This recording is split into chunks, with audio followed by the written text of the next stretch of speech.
A very good morning to you, children. Hope you all are doing good. A warm welcome to you to today's class. From today, let us begin the portion. Okay, let us begin the syllabus for this academic year. As you all know, children, this year is very important to you all. Okay, because you will be writing your board exam. Okay, so let us begin with the first chapter, that is the advent of Europeans to India. So, in this lesson, some of the subtopics or the objectives on which we will be stressing are the trade and the commerce relationship that our country India had with the Europeans. And then we will be studying about the arrival or the coming of the Europeans to our country for trade. Then we will learn about the Carnatic Wars and other two important battle of Plassey and the Battle of Buxar. These two important battles we will be learning. Lastly, we will learn about the dual government system. So let us get started with the lesson, children. Be attentive and listen carefully. Children, you all know about the wealth of our nation India. India was a very rich country, and that was one of the main reasons why the foreigners wanted to trade with India, because there was abundance of natural resources available in our country. So we see from the olden days, that is the ancient times, there was trade and commerce relationship between India and the European countries. And some of the Indian products, like for example the spices like pepper, cardamom, ginger and all, had a lot of demand in the European market. Therefore we see a trade relationship between India, Europe and other Asian countries was going on very well during the Middle Ages. And how was this trade carried on? The Arab merchants, they used to carry the goods, the merchandise from India and the other Asian countries, and they used to take it to a particular place called as Constantinople. Constantinople is modern Istanbul. Okay, Constantinople belonged to the Eastern Roman Empire. So these Arab merchants used to take the goods from India, take it to Constantinople, and the Italian merchants used to come there. They would buy the goods and then they would sell it in the European countries. So by this, what do you understand? The Arab merchants and the Italian merchants were like the mediators between India and the European countries. And Constantinople was a main trading center. Okay, so it was a center of international business and therefore considered as the gate of European trade. So while the Arab merchants, no, they used to take the goods from here and then go and sell it to the Italian merchants, they were making a lot of profit. Not only the Arabs, even the Italian traders. So the Arabs had gained monopoly over trade in the Asian countries, and the Italians had gained monopoly over trade in Europe. Monopoly means what? To have the right to trade all alone. Means they were enjoying the full profit, no need of sharing it with anyone. Mono means one. Okay, so nobody was there to share the profit. So the Arabs and the Italian merchants were making a lot of profit. Okay, and the merchandise means the goods from Asia. It had brought a lot of profits to these Italian merchants. Later on, what happened was, in the year 1453, the Ottoman Turks, they captured the city of Constantinople. I told you, Constantinople, important trading center. Therefore, what happened was, all the trading routes which connected the city of Constantinople came under the control of the Turks. And what the Turks did, they started to levy lots of taxes on the goods which passed through that particular route. Now, there was no other route that the Indians and the Europeans knew. It was the only land route they knew, and it passed through Constantinople. Now that Constantinople was captured, no, so there was a lot of problem, like how next what to do, how to carry on with the trade. So as a result, what happened, the merchants, they felt that the trade is of no use, because if they carry the goods through Constantinople, lot of money they have to pay to the Turks, then what profit they would get. Meantime, what happened, countries like Spain and Portugal, they were trying very hard, attempting to break the monopoly of Italian traders. They felt, why the Italians should be benefited so much? Why can't we find out a solution and take the goods directly from India or Asia?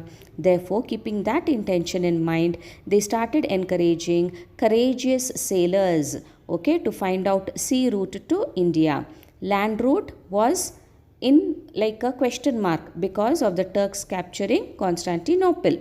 One was that. Secondly, because of the Italian merchants, they were not getting lot of profit. Therefore, they encouraged the sailors. They started encouraging courageous sailors to find out sea route to reach India. And some of the instruments, like the invention of the mariner's compass, astrolabe, and gunpowder, it provided a lot of help and motivation to these sailors. Mariner's compass is an instrument which will help to find out the direction as the ships are moving on water. Astrolabe is an instrument which will help to find out the distance between the ship and the heavenly bodies. And of course, gunpowder, it can be used for protection. So when the sailors are on the sea trying to find out sea route to reach India, if at all they are attacked by sea robbers or pirates or anything, if guns and weapons are there with them, they can protect themselves. So now what happened was, the sailors set on the sea in order to find out new sea routes to India. Many of them, after many attempts, they reached different parts of the world, but it was only in the year 1498 that Vasco da Gama, the Portuguese sailor, he left Lisbon and then he reached Kapadu, that is a place near Calicut on the east coast of India. So by this we see it was he who was successful in discovering a new sea route to India. So this route continued to be the route of trade between the Indians and the Europeans for many years. This was like a dream come true, children. The Europeans wanted the resources from India, and it was done only through Constantinople, as I explained to you earlier. But now, since Constantinople was captured, they sent sailors to find out sea routes to reach.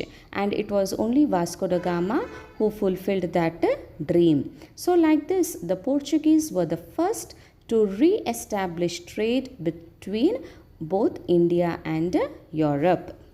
Now let's learn about the establishment of the European trade companies in India. So with the success of Portuguese, many Dutch, French and English also arrived to India for the purpose of trade. So this development not only changed the history of our country, but it also changed the history of the European countries. So among the Europeans, the Portuguese were the first to arrive to India for trade, and they were last to leave India, okay, on the sea route. So we all know that Vasco da Gama first came to India. After him, Francisco de Almeida, he arrived to India as a viceroy of Portuguese, means as an important officer appointed by the Portugal government in India.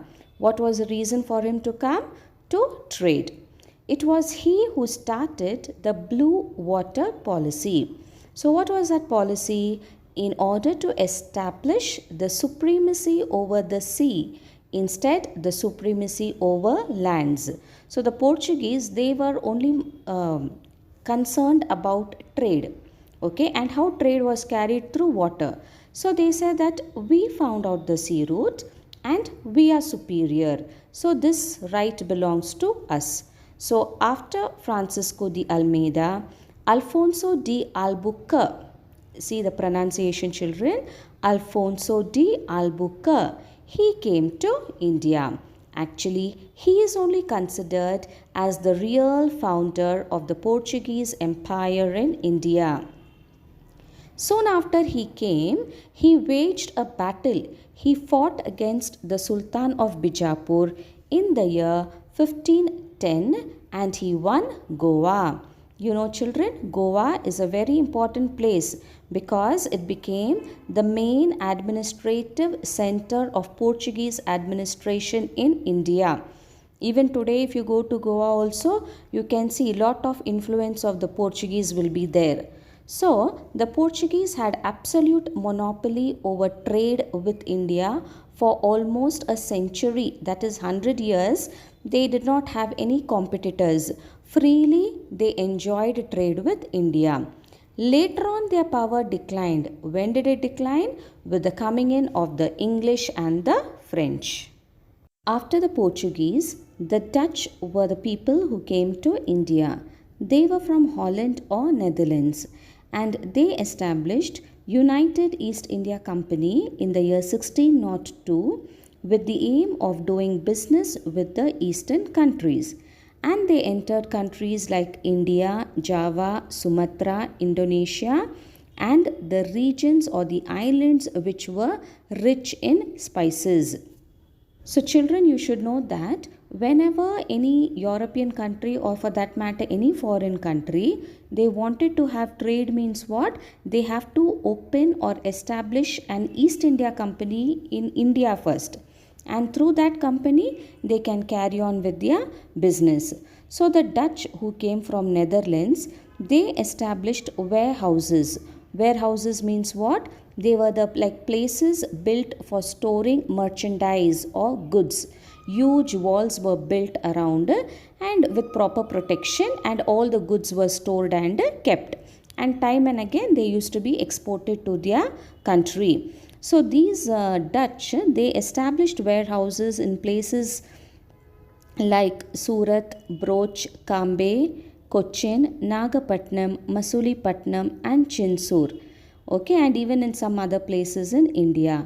So after the coming in of the Dutch, it was like they broke the monopoly of the Portuguese.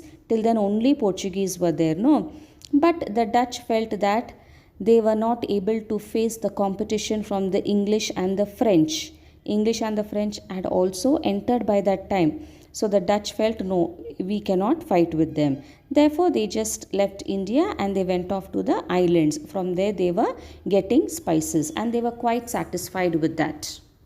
Okay, now let us come to the very interesting part, that is the coming in of the British. So it was in the year 1600 on the 31st of December that Queen Elizabeth, monarchy was and is in practice in England. Okay, so the Queen is their head.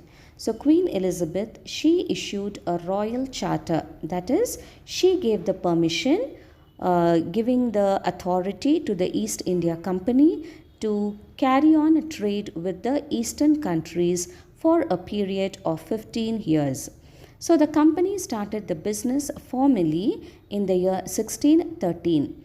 At that time, the Mughals were ruling in India and the Mughal Emperor Jahangir gave permission to the English. Okay, and they first started their warehouse, that is a factory at Surat. In the year 1617, Sir Thomas Roe, he came to the court of Jahangir as a royal ambassador and he was sent from James the First, Prince James the First. He took the help of Jahangir to start some more factories. Okay, so therefore factories belonging to the English came up in places like Agra, Ahmedabad and Broch. Now slowly we see how the English are trying to expand or extend their control in India, how slowly they are trying to take more places under their control. So in the year 1939, the English took Madras, okay, the present Chennai, from the king of Chandragiri and established a strong fort named St. George Fort. Later on, Charles II, the Prince of England, he gave Bombay as an annual rent of 10 pounds a year to the East India Company, that is in the year 1668. So Bombay also came under the control of the East India Company, and every year 10 pounds they had to pay. Okay, so in the year 1690, the English purchased three villages, namely Sutanauti, Kalikatta, and Govindapura, which were on the banks of river Hooghly, and built Fort William. Okay, so the city of Calcutta grew around this fort. Therefore, we see by the 17th century, the English had established Bombay, Madras, and Calcutta as their centers of their presidencies. So, these three places became very important to them. Through these places only, they used to export goods and all from India to their country. So, by the later part of the 18th century, the English made Calcutta as their capital city. And not only that, they implemented their own civil and criminal procedure codes. They even brought in their rules in these areas. So, children, one thing what you should remember is English came into our country only for the purpose of trade. But later on, we see how they tried to take the entire country under their control. Now, let's study about the coming in of the French. The French East India Company, it started as a government owned company in the year 1664. So they started their first factory at Surat in the year 1668. Now you should understand why factories are started in certain places only, why Surat only, because the raw materials are available and all the other things like laborers, water supply, electricity, transport, everything was convenient there. That's why they started factories in places like where all those things are available. So later they established factories at Machilipatnam, Chandranagore, Mahe, Karaikal, Kasim Bazar, Balasur, etc. In the year 1674, the French took Vali Kandapuram from a local Muslim officer, okay, and they made it as a major trade center. You know, children, Vali Kandapuram is nothing but the present Puducherry or Pondicherry. Okay, later on it was given a different name. So, Dupleix, who arrived in Pondicherry as the Governor General of French, had the high ambitions of establishing French as the major power in South India. So now this person Dupleix, who was sent by the French government to India, he was quite ambitious and he wanted to establish the French power in India. Okay, and this ambitious attitude of the English as well as the French only led to the Carnatic Wars. So children, today we began this lesson, Advent of Europeans to India, and we have studied about the trade relationship between India and Europeans, how it was carried on through Constantinople, how new sea route was discovered to India, and we have learnt about the coming in of the Portuguese, the Dutch, English and the French. Hope you have understood the lesson. Okay, go through the points. If you don't have textbook, don't worry, you will get it on the internet. In the Google, if you say textbook, no, you will get, you can just read the lesson and make points. Thank you and have a nice day.